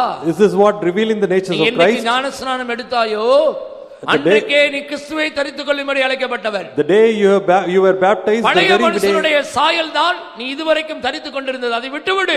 you have to put away the world and old nature of the man. மெய்யான பரிசுத்தத்திலும் நீதியிலும் சிருஷ்டிக்கப்பட்ட தேவனுடைய மனுஷனின் சாயல், அதை நீ தரித்துக் கொள்ள வேண்டும். You have to put on the new man who has been created in the righteousness and the பழைய salvation. மனுஷனை உடைய செய்கைகளை களைந்து போடுங்கள். Put away the old man and his works. இதுவரைக்கும் பியூட்டி பார்லருக்கு போயிருப்பீங்க, மேக்கப் பண்ணியிருப்பீங்க, பயங்கரமா ட்ரெஸ் போட்டிருப்பீங்க, ஸ்னோ போட்டிருப்பீங்க, பவுடர் போட்டிருப்பீங்க, பயங்கரமா பந்தாவா ஹேர் ஸ்டைல் பண்ணியிருப்பீங்க. எல்லாம் அந்த பழைய மனுஷனுடைய சுபாவங்கள், மனுஷருக்குள்ள மேன்மையா எண்ணப்படுகிற அந்த அருவருப்பான காரியங்கள் எல்லாம் சீப்போ நீங்க விட்டுட்டீங்கன்னா இன்று முதல் கர்த்தர் உங்களை ஆசீர்வதிப்பார். கர்த்தரின் கற்பனைகளுக்கு நீ கீழ்ப்படிந்தால் உனக்கு ஆசீர்வாதம், இல்லாவிட்டால் சாபம் உன்னை பின்தொடர்ந்து வரும் என்று வேதம் எச்சரிக்கிறது. The word of God warns, if you obey the words of God, then you will have blessing, otherwise curse will follow. கடைசியாக ஒரு வசனம் சொல்லுகிறேன். Last word. நீதிமொழிகள் 13:13 படிக்கும்போது, Proverbs 13:13. திருவசனத்துக்கு பயப்படுகிறவன் பலன் அடைவான். He who fears the word of God, he will be. இந்த ஆண்டவருடைய வசனத்துக்கு யார் பயப்படுகிறீர்களோ நீங்கள் பலன் அடைவீர்கள். Those who fear the word of God, you will be rewarded. இல்ல இந்த திருவசனத்துக்கெல்லாம் என்னால கீழ்ப்படிய முடியாது, நீ இருதயத்தை கடினப்படுத்தினா, If you are going to harden, if you are not able to obey the word of நான் God, சொல்லவில்லை, வேதம் சொல்லுகிறது. I do not say, the word of God says, அவமதிக்கிறவன் நாசமடைவான். he who despiseth, he will be வாசிங்க நீதிமொழிகள் 13:13. திருவசனத்தை அவமதிக்கிறவன் நாசமடைவான், கற்பனைக்கு பயப்படுகிறவனோ பலனடைவான். கற்பனைக்கு பயப்படுகிறவன் பலனடைவான். he who obeyeth, இப்பொழுது சொன்னதெல்லாம் ஆண்டவருடைய கற்பனைகள். all these are commandments of the இதற்கு நீ Lord. பயந்தால் பலனடைவாய். If you fear, then you will be rewarded. இந்த வசனங்களுக்கு என்னால் கீழ்ப்படிய முடியாது என்று நீ சொன்னால், If you say, I will not be able to obey, திருவசனத்தை அவமதிக்கிறவன் நாசமடைவான். he who despiseth will be destroyed. Brother நாசமா போறேன் என்னை திட்டாரன், தயவு செய்து நீங்கள் நினைக்க வேண்டாம், இந்த வசனம் உன்னை எச்சரிக்கிறது. This word warns you. I am not saying this. நாங்கள் உங்களை ஆசீர்வதிக்க வந்தவர்கள். We have come to bless நாங்கள் you. ஆசீர்வாதத்தின் வாய்க்கால்கள். We are channels of blessing. சீயோனிலிருந்து உன்னை ஆசீர்வதிக்கிறார். The Lord bless you out of Zion. ஆசீர்வதிப்பதற்கு தான் நாங்கள் வந்திருக்கிறோம். We have come to bless you. ஆனால் உன் வாழ்க்கையில வந்திருக்கிற சாபத்தை சுட்டி உணர்த்தி காண்பிக்கிறோம். எதனால உன்னுடைய வாழ்க்கையில, உன்னுடைய பிள்ளைகளுடைய வாழ்க்கையில, உன்னுடைய குடும்பத்தில, உன்னுடைய வீட்டில, உன்னுடைய கையின் பிரயாசத்தில இதுவரைக்கும் காலாகாலமாக ஒரு பயங்கரமான சாபம் பின்தொடர்ந்து வருகிறதை வேத வசனத்தின் வெளிச்சத்திலே ஆவியானவர் துணை கொண்டு எச்சரிக்கிறோம். இந்த பிரமாண அலங்கரிப்பு, இந்த பிரமாண மாயை, இந்த அழகை இன்றைக்கு நீ விட்டு விடுவேன் என்று தீர்மானம் பண்ணினால் கர்த்தர் உன்னை நேசிக்கிறார். உனக்கு வாக்குத்தத்தம் பண்ணின ஆசீர்வாதங்கள் உன்னையும் உன் குடும்பத்தையும் உன் சந்ததி வந்து சேரும் என்று கர்த்தர் உனக்கு தெளிவாக சொல்கிறார். The Lord very clearly says you, we are pointing out we are showing or convicting what the reason for your curses for all these years. 10 காரணங்கள், 10 reasons. இந்த மீசை வைப்பதும் இந்த நகை போடுவதும் வேதம் தெளிவாக கூடாது என்று எச்சரிக்கிறது. நீங்கள் இதை மீறி நீங்கள் வைத்தால் உங்களுடைய சரீரம் கர்த்தருடைய வருகையில மறுரூபமாகாது. எழுதி வைத்துக் கொள்ளுங்கள். The word of God clearly expedites that all these things are to be written in the other ways. திருவசனத்தை அவமதிக்கிறவன் நாசமடைவான். He who despises the word of God will be destroyed. நீங்கள் புறமான அலங்கரிப்புக்கு இடம் கொடுக்கும்போது, when you allow for the outward, ஒன்று உங்களுடைய முகத்தின் அகந்தை உங்களுக்கு விரோதமாகவே சாட்சியிடும் நாள் வரும். the pride of your face will testify against you. புறமான அலங்கரிப்புக்கு நீங்கள் இடம் கொடுக்கும்போது, when you allow for the outward உள்ளான அலங்கரிப்பை நீங்கள் தவற விட்டு விடுவீர்கள். you will lose all those things. புறமான அலங்கரிப்பு உங்களுக்கு அலங்காரமா இருக்க கூடாது என்று பேதுரு தெளிவாக எச்சரிக்கிறார். Saint Peter clearly expedites that this should not be outward experience, should not be adorning. பரிசுத்த பவுல் சொல்லும்போது, Saint Paul says, எனக்கு இது தகுதியாயிராது என்று நீ சொல்லிக் கொண்டதை விட்டுவிட வேண்டும். saying that it is not expedient, you have to leave. நான் ஒன்றுக்கும் அடிமைப்பட மாட்டேன் என்று சொல்லி நீ இன்றைக்கே அதை விட்டுவிட வேண்டும். saying that I will not come under this power, you have to leave. நான் அனுபவிக்கிற இது எனக்கு பக்தி விருத்தி உண்டாக்குறது இல்லை என்பதை நீ நிச்சயமாய் தெரிந்து கொண்டு விட்டுவிட வேண்டும். understanding it will not edify you, you have to leave. இந்த அழகு ஒரு மாயை, இதை நான் பற்றிக்கொண்டால் எனக்கு வருகிற கிருபையை போக்கடிக்கிறேன் என்று சொல்லி இன்றைக்கே தீர்மானம் பண்ணி விட்டுவிடு. beauty is vain, if I am going to follow after lying vanities, I will go to lose grace. நான் பிரியமாய் நடந்தால் மற்றவர்களை இடற பண்ணுகிறேன், எனக்கு ஐயோ வரும் என்று தெளிவாக அறிந்து இன்றைக்கே நீ தீர்மானம் பண்ணி விட்டுவிடு. understanding you will be having a woe if you are going to please yourself. மனுஷருக்குள்ளே இது மேன்மையாக எண்ணப்படுகிறது, ஆனால் தேவனுக்கு முன்பாக அருவருப்பாய் இருக்கிறது. ஆயினால் இந்த அருவருப்பு எனக்கு வேண்டாம் என்று உடனே இன்றைக்கு விட்டுவிடு. highly esteemed among men, but it is abomination to the Lord, therefore leave that. நான் கிறிஸ்துவை தரித்துக் கொள்ளும்படி அழைக்கப்பட்டவன். I have been called to put on Christ. ஆயினால் நான் கிறிஸ்துவை தான் நான் பிரதிபலிப்பேன். therefore I will reflect only the Lord Jesus. சாயலை பிரதிபலிப்பேன். I will reflect the characters of Jesus. கண்ணாடிக்கு முன்பாக நின்னு பாருங்க, ஹேர் ஸ்டைல் வச்சு பயங்கரமா நீங்க தாடி மீச வச்சு அப்படியே பாருங்க, இயேசுவை பார்க்குற போல இருக்கான்னு பாருங்க. இல்லாட்ட நீங்க எல்லாத்தையும் எடுத்துட்டு சிம்பிளா அப்படி பாருங்க, உங்களை பார்த்தாலே தெய்வீகம் தெரியும். you will have a divine nature if you stand before the mirror. ஒருவேளை காலமாக வருஷமாக இப்படிப்பட்ட பல வல்லமைகள் உங்களை உயர்வாக நினைத்து கொண்டு மேன்மைப்படுத்திக் கொண்டு அலங்கரித்துக் கொண்டு சிங்காரித்துக் கொண்டு புறமான அலங்கரிப்புக்கு முக்கியத்துவம் கொடுத்துக் கொண்டு உங்களை ஒரு பொருட்டாக எண்ணி இவ்வளவு நாட்களாக வஞ்சிக்கப்பட்டிருந்தால் இன்றைக்கு மனம் திரும்புங்கள். இன்றைக்கு கர்த்தருக்கு கீழ்ப்படிந்தால் உங்களுக்கு ஆசீர்வாதம். கீழ்ப்படியாமல் போனால் நீ இதுவரைக்கும் வேறே தேவர்களை சேவித்து வந்திருக்கிறாய், அது நிமித்தமாக உனக்கு சாபம் வந்திருக்கிறது. இன்றைக்கே மனம் திரும்பி விட வேண்டிய காரியங்களை இயேசுவின் நாமத்தில் விட்டுவிடு. right now, today you have to repent and leave all those things which have to be left in the name of Jesus. அழகுமில்லை சௌந்தரியமில்லை அந்த கேடுற்றார் எந்தனை நீக்க, அழகுமில்லை சௌந்தரியமில்லை அந்த கேடுற்றார் எந்தனை மீட்க, பலனிந்தைகள் சுமந்தாலுமே 10,000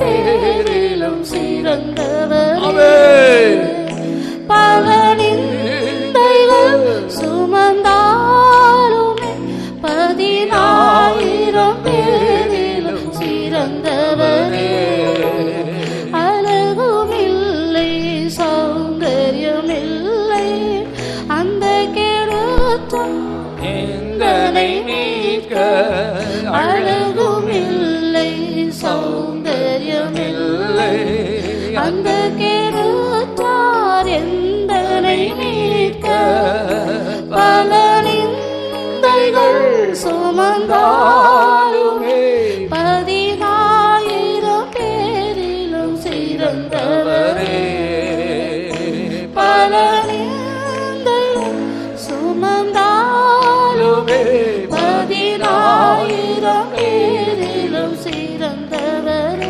தேவனுடைய பிள்ளைகள் எல்லாரும் இந்த நாட்கள் நீங்கள் கண்டிப்பாக மனம் திரும்ப வேண்டும். All the children of God certainly have to அறியாமையில் repent காலங்களில் these days. தேவன் காணாதவர் போல இருந்தார். In the times of ignorance the Lord winked us. நீங்கள் மனம் திரும்ப வேண்டும் என்று கர்த்தர் கட்டளையிடுகிறார். But now the Lord commands that you have to repent. இன்னும் கூட अनेक விசுவாசிகள் நீங்கள் டை அடித்துக் கொண்டிருக்கிறீர்கள். Many believers have died. இது கூட பயங்கரமான ஒரு அருவருப்பான காரியம். Even that is an abomination. ஏன் சொல்கிறேன் தெரியுமா? You know why I say this? இயற்கையான தோற்றத்தை நீ மறைத்து செயற்கையாக உன்னை இளமையாக காண்பிக்க விரும்புகிறாய். அதற்கு பேர் மாய்மாலம். வேதம் சொல்லுகிறது மாய்மாலக்காரராகிய உங்களுக்கு ஐயோ என்று சொல்லுகிறது. Covering your natural appearance, you want to show yourself something different, that is called as hypocrisy. Oh, unto you say the word of ஒரு God. மயிரையாவது வெண்மையாக்க கூடாது கருப்பாக்க கூடாது என்று வேதம் சொல்லுகிறது. ஆனால் நீ வெண்மையான மயிரை கருப்பாக்குகிறாய். வேத வசனத்தை மீறுகிறாய். உன்னை வேறு விதத்தில் இளமையாக காண்பிக்கும்படியாக நீ வேறொரு தோற்றத்தை உண்டாக்குகிறாய். தேவனுடைய பார்வையில நீ மாய்மாலக்காரன், மாயக்காரராகிய உங்களுக்கு ஐயோ என்று வேதம் எச்சரிக்கிறது. In the sight of God you are seen as a hypocrite. The word of God says, oh unto you. Dye அடிக்கிறவங்கள என்கிட்ட யாரும் ஜெபிக்க வரக்கூடாது. Those who apply dye, பாவம் நிறைந்த தலையில நான் கை வச்சு ஜெபிச்சா என்னை தான் பாவம் பிடிக்கும். sin will catch hold of you. இன்றைக்கு டை அடிக்கிறதெல்லாம் விட்டுறணும். Today you have to leave this habit. கணவன்மார் ரட்சிக்கப்படாதவர்களாக இருந்தால் நீங்கள் நகை போட்டுக்கிறதற்கு உங்களுக்கு பரிசுத்தவான்கள் அனுமதித்திருக்கிறார்கள். The saints have allowed if the husbands are not அதுவும் கூட நீங்க saved. வேண்டாம் வெறுப்பாக தான் நீங்கள் போட்டுக்க வேண்டும். You should have this for a எனக்கு sake. இந்த நகை போறதுல துளி கூட விருப்பம் கிடையாது. ஆனால் என்னுடைய சூழ்நிலை, என்னுடைய கணவன் ரட்சிக்கப்படல, என்னுடைய மாமனார் மாமியார் ரட்சிக்கப்படல, குடும்ப சூழ்நிலை நிமித்தமாக நான் போட்டிருக்கிறேன். எனக்கு 1% கூட இந்த நகை மேல எனக்கு விருப்பம் இல்லை. முத்துக்களினாலாவது பொன்னினாலாவது நகைகளினாலாவது விலை இந்த வஸ்திரங்களினாலாவது அலங்கரிக்க கூடாது என்ற வேத வசனத்துக்கு பயந்து நடுங்கி நான் அலங்கரிக்க விரும்புறதில்லை. சூழ்நிலை நிமித்தமா போட்டிருக்கிறேன். அப்படிப்பட்டவங்க போடலாம். மற்ற யாரும் கணவன்மார் நல்ல உத்தம விசுவாசிகளா இருந்தா இன்றைக்கு இந்த நகைகளையும் ஆண்கள் இந்த மீசைகளையும் இந்த டை அடிக்கிறதையும் எல்லாம் சீப்பா போட சாத்தானை என்று துரத்தி அனுப்புங்கள். உன்னுடைய சரீரம் கர்த்தருடைய வருகையில மறுரூபமாக்கப்பட வேண்டும் என்றால் இன்றைக்கு சொல்லப்படுகிற இந்த கர்த்தரின் கற்பனைகளுக்கு நீ கீழ்ப்படி, உனக்கு ஆசீர்வாதம். நீ தொடர்ந்து இருதயத்தை கடினப்படுத்திக் கொண்டே ஜீவித்தால் காலமாய் உன்னை பின்தொடர்ந்து வருகிற சாபம் உன்னையும் உன் சந்ததியும் பிடிக்கும். கடைசியில கர்த்தருடைய வருகையில கைவிடப்பட்டு போவாய். கர்த்தருடைய ஆவியானவர் உன்னை எச்சரிக்கிறார். The spirit of the Lord wants you. எல்லார் கண்களை மூடி முழங்கால் படிடுங்கள். Let us all close our eyes and அவருக்கு அழகும் இல்லை சௌந்தரியம் இல்லை. He did not have a form of Kalvari நாயகர் தொங்குகிற அந்த ஈன கல்வாரி சிலுவையின் காட்சியை பாருங்கள். Look at the side wherein the hero of the cross is hanging. நமக்கு அழகு தேவையில்லை. We do not need the உலகம் beauty. அழகுக்கு பின்பாக போகட்டும். The world going நமக்கு after அழகும் beauty. தேவையில்லை, சௌந்தரியம் தேவையில்லை. I do not need this form of comeliness. அலங்கரிப்பு நமக்கு தேவையில்லை. The outward adornment is not இயேசுவின் there. அடிச்சுவடுகளை பின்பற்றுவோமாக. Follow the footsteps of நம்மை Jesus. காண்பவர்கள் இயேசுவை காணட்டும். Those who see us should see Jesus. அவருடைய சாயலின் ரூபமாக சிருஷ்டிக்கப்பட்டவர்கள். We have been created in his image and likeness. கிறிஸ்துவின் சாயலை வெளிப்படுத்துவோமாக. Let us reveal the likeness of Christ. கிறிஸ்துவை தரித்துக் கொள்வோமாக. Put on Christ. கல்வாரி அன்பினால் நிரப்பப்படுங்க. Be filled with the love of Calvary. வேண்டிய காரியங்களை விட்டு விடுவேன் என்று தீர்மானம் பண்ணுங்க. Make a decision that I will leave all these things today. தீர்மானம் பண்ணினால் உனக்கு ரட்சிப்பு. If you would make a decision today, you will have salvation. Today is the day of salvation. உனக்கு அனுக்கிரக காலம். Today is the acceptable time. நீ மனம் திரும்பாமல் போனால் If you do not repent today, உன்னை சாபம் பின்தொடர்ந்து வரும். curse will follow after you. தேவனுடைய பிள்ளை, இன்றைக்கு கர்த்தர் உன்னை எச்சரிக்கிறார். Child of God, the Lord wants you today. மனுஷ வார்த்தை அல்ல. It is not the word of man. மனுஷ வார்த்தை அல்ல. This is not the word of man. ஆண்டவர் உன்னை எச்சரிக்கிற வார்த்தை. The Spirit of God wants you today. உன்னை காண்பவர் இயேசுவை காணட்டும். Those who see should see Jesus. முடியவில்லையா? It is not possible அது for உன்னை you. அடிமைப்படுத்துகிற வல்லமை என்பதை அறிந்துகள். Understand that it is the enslaving power. முடியவில்லையா? Unable to leave அது that உனக்கு today, பக்தி விருத்தியை உண்டாக்காது என்பதை அறிந்துகொள். understand that it will not edify you. உனக்கு தகுதி இல்லை என்பதை விளங்கிக்கொள். Understand that it's not expedient for you. உள்ளவர்களுக்கு தேவன் எதிர்த்து நிற்கிறார். The Lord resists the pride. கற்பனைகளுக்கு கீழ்ப்படிவாயாக. Obey the commandments of the Lord. இன்றைக்கே உனக்கு ஆசீர்வாதம். If you obey right now, blessing. படியாமல் போனால் உனக்கு சாபம் உண்டு. If you do not obey, a curse will follow you. கர்த்தர் ஆசீர்வாதத்தையும் சாபத்தையும் வைத்திருக்கிறார். The Lord has placed blessing and curse before you. Kalvari நாயகரை நோக்கி பார். Look at the hero of the cross. அவருடைய முகம் அந்த கேடடைந்தது. His face was marred. அது உன்னோடு என்ன பேசுகிறது? What does it say to you? நீ ஆவியில் எளிமையுள்ளவனாய் மாறுவாயாக. Be poor in the spirit. ஆத்துமா சரீரத்திலே எளிமையுள்ளவனாய் மாறுவாயாக. Be poor in the flesh, soul and the soul. சாயலை வெளிப்படுத்துவாயாக. Reveal his likeness. அந்த இயேசுவை போல மாறுவாயாக. Be changed like Jesus.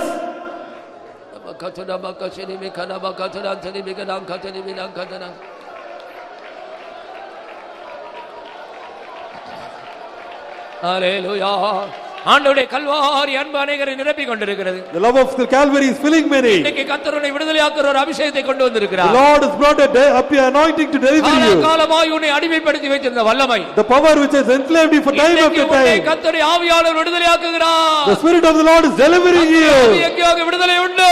Where the Lord is, there is liberty. விடுதலையாக்கினால் மெய்யாகவே விடுதலையாவீர்கள். If the Son set you free, you shall be free indeed. விடுதலையை வாஞ்சிக்கிறீர்கள். How many desire the deliverance? தட்டி கர்த்தருடைய வல்லமையை பெற்றுக்கொள்ளுங்கள். Clapping hands, receive the power of God.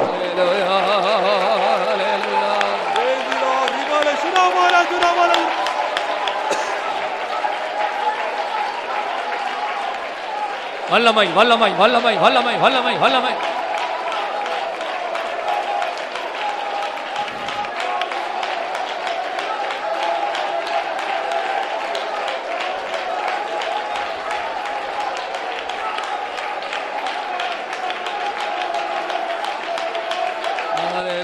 வல்லமை வல்லமை வல்லமை.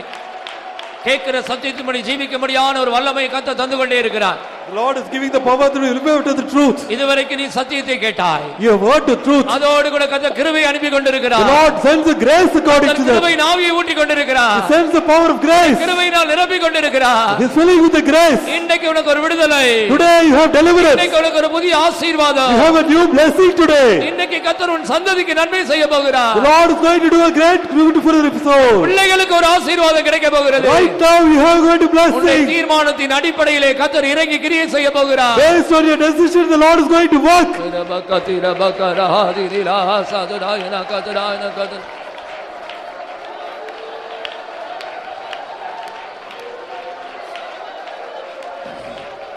அந்தோ கல்வாரியில் அருமை இரட்சகரே சிறுமை அடைந்தே தொங்குகிறார். சிறுமை அடைந்தே தொங்குகிறார். அந்த கல்வாரியில் அருமை இரட்சகரே சிறுமை அடைந்தே தொங்குகிறார். சிறுமை அடைந்தே தொங்குகிறார். அழகும் இல்லை சௌந்தர்யம் இல்லை அந்த கேருற்றார் எந்தனை மீட்க. அழகும் இல்லை சௌந்தர்யம் இல்லை அந்த கேருற்றார் எந்தனை மீட்க. பல நிந்தைகள் சுமந்தாலும் 14,000 பேரிலும் சிறந்தவரே. பல நிந்தைகள் சுமந்தாலுமே 14,000 பேரிலும் சிறந்தவரே.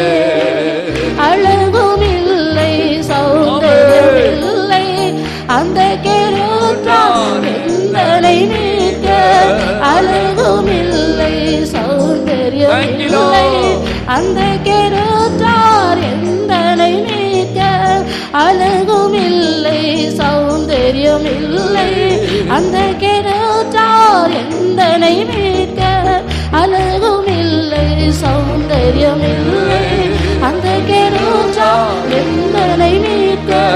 அழகும் இல்லை சௌந்தர்யம் இல்லை கல்வாரியில் ஒரு வல்லமை எந்தனை மீட்க. கல்வாரியில் ஜீவன் பெறப்படுகிறது. இல்லை சௌந்தர்யம் இல்லை அந்த கெடுத்தார் எந்தனை மீட்க அழகும் இல்லை சௌந்தரியம் இல்லை அந்த கெடுத்தார் எந்தனை மீட்க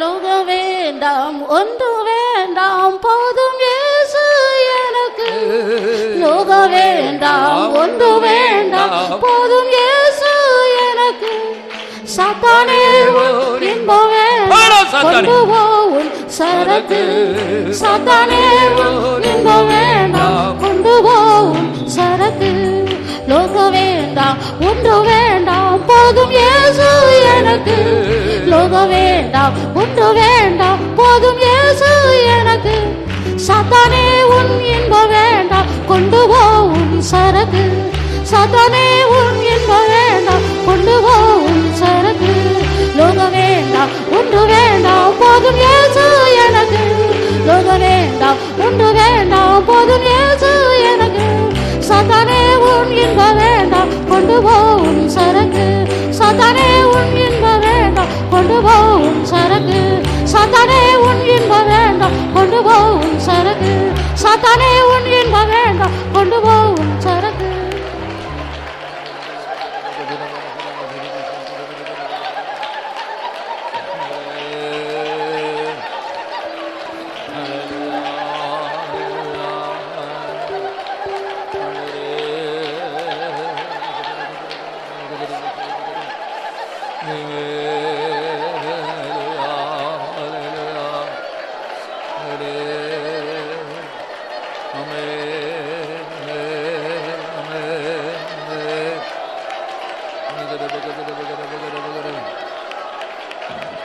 நானே இயேசுவை போலாக என் வாஞ்சை நானே இயேசுவை போலாக என் வாஞ்சை என் வாஞ்சை என் வாஞ்சை என் வாஞ்சை நானே இயேசுவை போலாக என் வாஞ்சை நானே இயேசுவை போலாக என் வாஞ்சை என் வாஞ்சை என் வாஞ்சை என் வாஞ்சை நானே இயேசுவை ஆக என் வாஞ்சை நானே இயேசுவை போலாக என் வாஞ்சை என் வாஞ்சை என் வாஞ்சை என் வாஞ்சை நானே இயேசுவை போலாக என் வாஞ்சை நானே இயேசுவை போலாக என் வாஞ்சை நானே இயேசுவை போலாக என் வாஞ்சை நானே இயேசுவை போலாக என் வாஞ்சை நானே இயேசுவை போலாக என் வாஞ்சை நானே இயேசுவை போலாக என் வாஞ்சை நானே இயேசுவை போலாக என் வாஞ்சை நானே இயேசுவை போலாக என் வாஞ்சை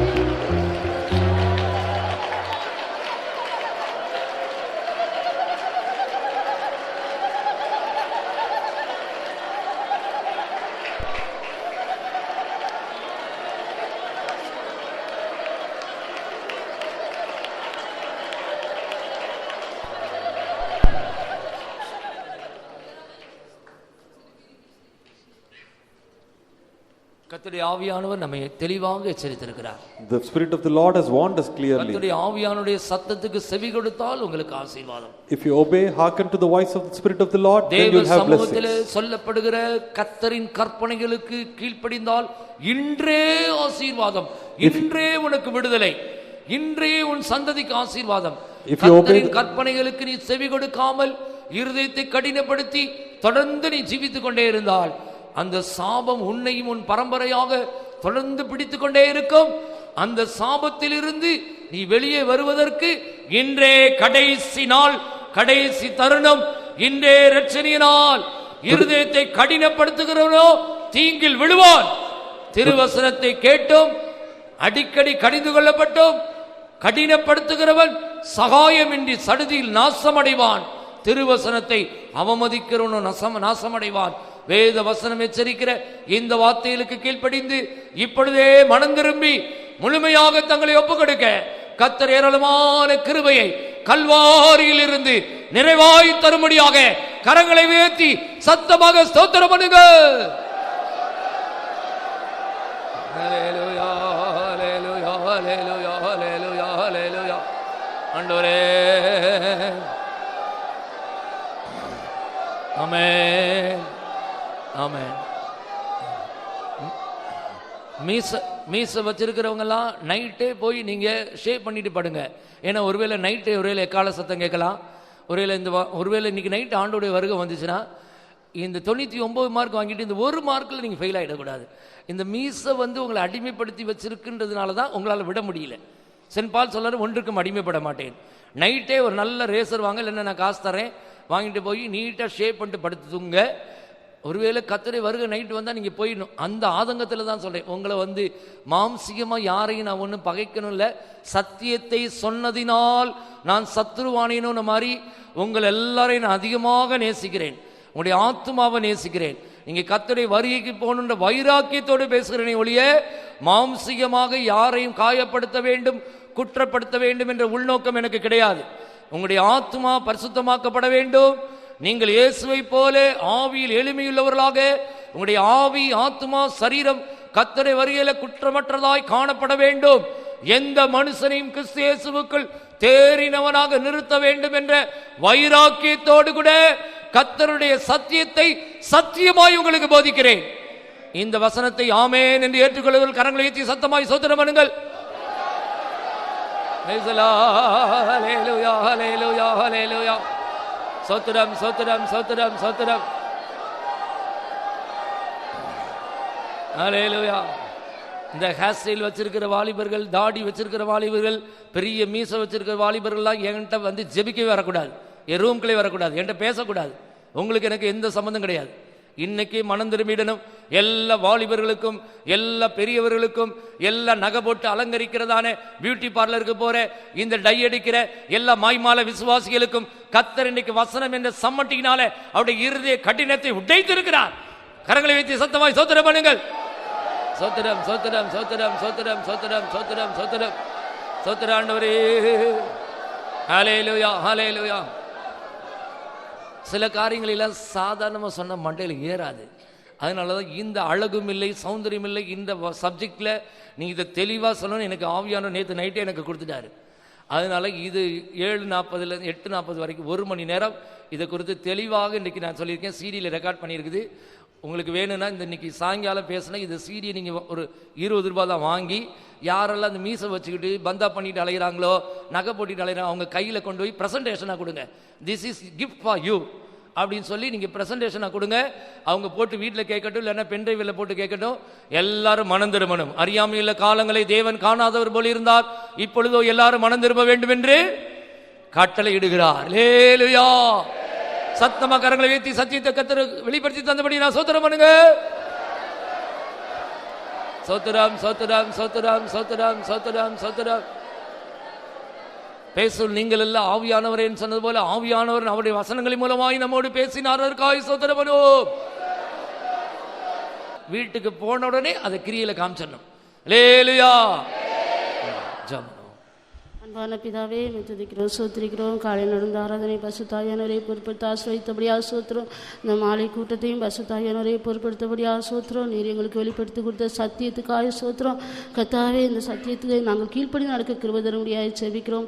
அவருக்கு அழகும் இல்லை, சௌந்தரியம் இல்லை. நாம் அவரை பார்க்கும்போது அவரை விரும்பத்தக்க ரூபம் அவருக்கு இல்லாதிருந்தது என்று நாங்கள் கேள்விப்பட்டோம். கர்த்தாவே, எங்கள் நேசருக்கு அழகில்லாதது போல கர்த்தாவே, நாங்கள் எங்களை அலங்கரிப்பை வெறுத்து ஜீவிக்க நீர் எங்களுக்கு கிருபை தர முடியாது செபிக்கிறோம். ராஜா, அலங்கரிக்க கூடாது என்பது உங்களுடைய கற்பனையாக இருக்கிறது. நாங்கள் அந்த கற்பனையை மீறினால் எங்களுக்கு சாபம் என்று நாங்கள் கேள்விப்பட்டோம். கர்த்தாவே, நாங்கள் சாபத்தை நாங்கள் வெறுத்து ஆசீர்வாதத்தை விரும்ப நீர் எங்களுக்கு கிருபை தர முடியாது செபிக்கிறோம் சாமி. கர்த்தாவே, நாங்கள் இந்த நாட்கள் அழகை வெறுத்து ஜீவிக்க நீங்கள் கிருபை தர வேண்டுமே. அழகை ஒரு அடிமைத்தனம் என்று கேள்விப்பட்டோம். இந்த அடிமைத்தனத்தின் ஆவி ஒருவருக்குள்ளும் கிரியை செய்யாதபடி இந்த நாட்களில் கர்த்தாவே, அழகிலிருந்து விடுதலை பெற்று ஒரு ஜெயத்தை பெற்றுக்கொள்ள நீர் எங்களுக்கு கிருபை தர முடியாது செபிக்கிறோம். ராஜா, நாங்கள் அலங்கரிக்க அலங்கரித்தால் மற்றவர்களுக்கு இடரலாய் காணப்படுவோம் என்று கேள்விப்பட்டோம். நாங்கள் ஒருவருக்கு இடரலாய் இருந்து கர்த்தாவே இந்த நாட்களில் ஜீவிக்காதபடிக்கு நீர் எங்களுக்கு கிருபை தர முடியாது செபிக்கிறோம். அழகு, வீண், சௌந்தரியம், வஞ்சனை உள்ளது என்று கேள்விப்பட்டோம். தங்களுக்கு வருகிற கிருபையை போக்கடிப்பார்கள். அழகை விரும்புகிறவர்கள் தங்களுக்கு வருகிறதான கிருபையை போக்கடிக்கிறார்கள் என்று நாங்கள் கேள்விப்பட்டோம். நாங்கள் கிருபையை போக்கடிக்காதபடிக்கு இந்த நாட்கள் அலங்காரத்தை வெறுத்து ஜீவிக்க நீர் எங்களுக்கு கிருபை தர முடியாது செபிக்கிறோம். எல்லாவற்றையும் அனுபவிக்க எங்களுக்கு அதிகாரம் உண்டு, ஆனால் எல்லாம் தகுதியாயிராது, எல்லாம் பக்தி விருத்தியை உண்டாக்காது நாங்கள் கேள்விப்பட்டோம். இந்த நாட்களில் கர்த்தாவே நாங்கள் அலங்காரத்தை வெறுத்து ஜீவிக்க எங்கள் ஒவ்வொருக்கும் கிருபை தர முடியாது செபிக்கிறோம். நான் சாந்தவும் மனத்தாழ்மையாக இருக்கிறேன், என் நுகத்தை ஏற்றுக்கொண்டு என்னிடத்தில் கற்றுக்கொள்ளுங்கள் என்று சொன்னீரே. ஆவில் எளிமையுள்ளவர்கள் பாக்கியவான்கள் என்று சொன்னீரே. கர்த்தாவே இந்த நாட்களில் நாங்கள் ஞானஸ்தானத்தில் நாங்கள் கிறிஸ்துவை தரித்து கொண்டு மற்றவர்களுக்கு கிறிஸ்துவை வெளிப்படுத்தத்தக்கதாக இந்த நாட்களில் நீர் எங்களோடு பேசின இந்த சத்திய வசனங்களுக்காய் உபதேசங்களுக்காய் ஸ்தோத்திரம். அலங்கரிப்பது முகத்தின் அகந்தை என்று நாங்கள் கேள்விப்பட்டோம். உன்னுடைய ஆடம்பரமும் உன்னுடைய அலங்காரமும் உன்னுடைய முகத்தின் அகந்தை உன்னை பாதாளத்துக்கு கொண்டு போவோம் என்று நாங்கள் கேள்விப்பட்டோம். ராஜா, இந்த நாட்கள் இந்த சத்திய வசனத்தை நாங்கள் அவமதிக்காதபடிக்கு இந்த திருவசனத்தை சந்தோஷத்தோடு ஏற்றுக்கொண்டு கர்த்தாவே உடனே கீழ்ப்படியக்கூடியதான இருதயத்தை எல்லாருக்கும் தர முடியாது செபிக்கிறோம். நாங்கள் கடைசி நாட்களில் வந்திருக்கிறோம். ஆவியானவர் எங்களுக்கு வெளிப்படுத்தி கொடுக்கிற சத்திய உபதேசத்துக்கு நாங்கள் ஒப்பு கொடுத்து ஜீவிக்க நீர் எங்களுக்கு கிருபை தர முடியாது செபிக்கிறோம். கர்த்தாவே தொடர்ந்து உடைய சமூகம் கூட இருக்கட்டும். வராத ஒவ்வொருவரையும் கர்த்தர் சந்திக்கணும். இந்த சத்திய வசனங்களுக்கு கீழ்ப்படுத்தி ஜீவிக்க எல்லாருக்கும் கிருபை தர முடியாது செபிக்கிறோம். நீ சீக்கிரமாய் வரப்போகிறீர். எப்படியாவது நாங்கள் அனைவரும் சந்திக்க ஆயத்தப்படுத்தும். எல்லா துதிகன மகிமை உமக்கே செலுத்துகிறோம். இயேசுவின் மூலம் ஜெபிக்கிறோம் பிதாவே, ஆமென். கத்திரவங்களாங்கிட்டபடி நான் ஸ்தோத்திரம் பண்ணுவோம். உடைய கர்த்தராகிய இயேசு கிறிஸ்துவின் கிருபையும் பிதாவாகிய தேவனுடைய அன்பும் பரிசுத்த ஆவியானவருடைய ஐக்கியமும் நம் அனைவரோடு கர்த்தர் வருகிறவரைக்கும் கூடியிருப்பதாக. அல்லேலூயா, அல்லேலூயா, அல்லேலூயா.